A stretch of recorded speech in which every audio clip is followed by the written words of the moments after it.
রোহিত শর্মাকে বাদ দিয়ে বিশাল পরিবর্তন নিয়ে নিউজিল্যান্ডের বিপক্ষে তৃতীয় ওডিআই ম্যাচে শক্তিশালী প্লেইং 11 ঘোষণা করল।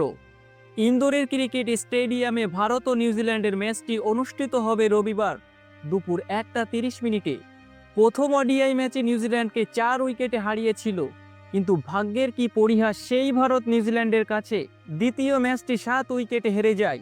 তৃতীয় ওডিআই ম্যাচ খেলার আগে কঠিন চাপে পড়ে গিয়েছে ভারতীয় দল। রোহিত শর্মার ফর্ম না থাকায় দলের উপর বেশ প্রেসার পড়েছে, যার কারণে চিন্তার ভাঁজ পড়েছে ভারতীয় দলের হেড কোচ গৌতম গম্ভীরের উপর। তাই তো শেষ ওডিআই ম্যাচ জিততে কঠিন মাস্টার প্ল্যান করেছে কোচ গৌতম গম্ভীর।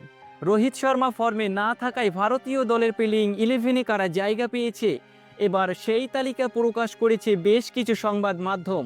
দেখুন ভারতীয় দলের প্লেইং 11 থেকে কাকে বাদ দেওয়া হলো আর কাকে দলে জায়গা দেওয়া হলো, এই সব কিছু নিয়ে বিস্তারিত থাকছে আজকের এই ভিডিওতে।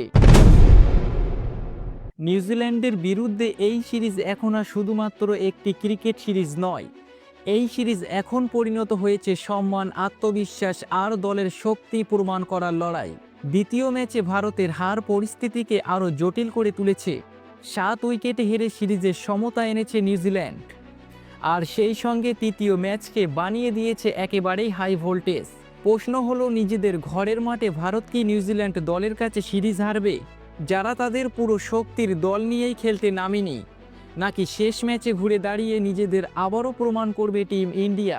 ভারত ও নিউজিল্যান্ডের মধ্যে তৃতীয় অর্থাৎ শেষ একদিনের ম্যাচটি অনুষ্ঠিত হবে 18ই জানুয়ারি অর্থাৎ রবিবারে ইন্দোরের ক্রিকেট স্টেডিয়াম।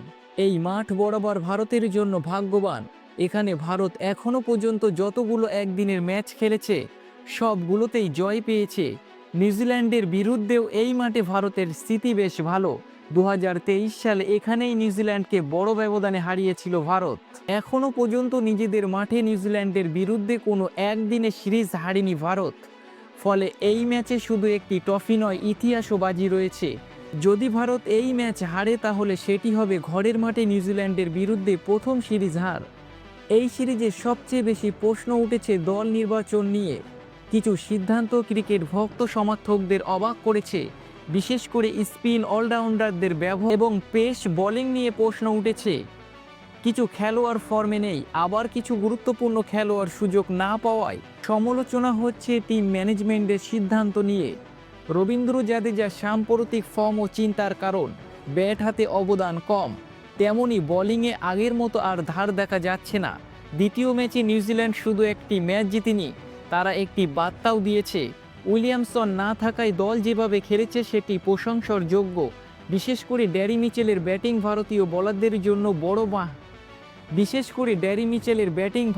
বোলারদের জন্য বড় মাথা ব্যথার কারণ হয়ে দাঁড়িয়েছে। ভারতের বিরুদ্ধে তার ধারাবাহিক পারফরমেন্স বলছে এই নামটাকে অবহেলা করলে বড় মূল্য দিতে হবে। তৃতীয় ম্যাচের জন্য ভারত একটি শক্তিশালী একাদশ নামানোর প্রস্তুতি নিচ্ছে।